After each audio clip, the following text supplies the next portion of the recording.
ഈ പിള്ളേരുടെ ആവേശവും അവരുടെ അത്യധ്വാനവും അവരുടെ ഒരു എന്താ പറയുക എനർജിയും എൻതൂസിയാസവും ഒക്കെ കണ്ടപ്പോൾ ഞാനൊക്കെ ഈ പ്രായത്തിൽ സിനിമയിൽ അഭിനയിക്കാൻ വരുമ്പോൾ നമുക്ക് ആവേശവുമില്ല, എൻതൂസിയാസവും ഇല്ല, എനർജിയും ഇല്ല, പേടി മാത്രം ഉണ്ടായിരുന്നു.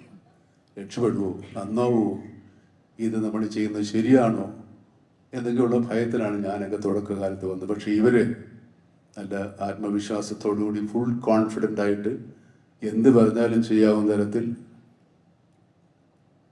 ഈ റോഷൻ്റെയൊക്കെ ഇവിടെയുള്ള മസിലുകൾ ഈ കാണുന്ന പോലെയൊന്നുമില്ല, ഇത് അഴിച്ചിട്ട പേടിയാവും.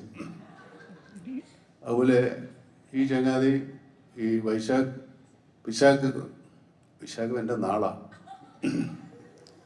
വിശാഖൊക്കെ ഈ നമ്മൾ സാധാരണ നമ്മൾ ആക്ടിങ് പ്രാക്ടീസ് ചെയ്യുന്നത് ഓക്കെ, ഒരു ക്യാരക്ടറിന് വേണ്ടി ഇത്ര എഫർട്ട് എടുത്ത് ബോഡി ബിൽഡ് ചെയ്യുന്ന പിള്ളേർ എനിക്കത് ജമ്മത്ത് പറ്റില്ല. ഞാൻ ഇപ്പോഴാണ് അത്യാവശ്യം എന്തെങ്കിലുമൊക്കെ ചെയ്തു തുടങ്ങിയത്, ഒരു 5-8 കൊല്ലം ആയിട്ടുള്ളൂ. എന്നുവെച്ചാൽ അത് ഇല്ലാതെ വഴിയില്ല എന്നുള്ളത് കൊണ്ടാണ് ചെയ്യുന്നത്, ഇല്ലെങ്കിൽ അത് ഒഴിവാക്കിയത്. പക്ഷേ പിള്ളേരെ സമ്മതിക്കണം.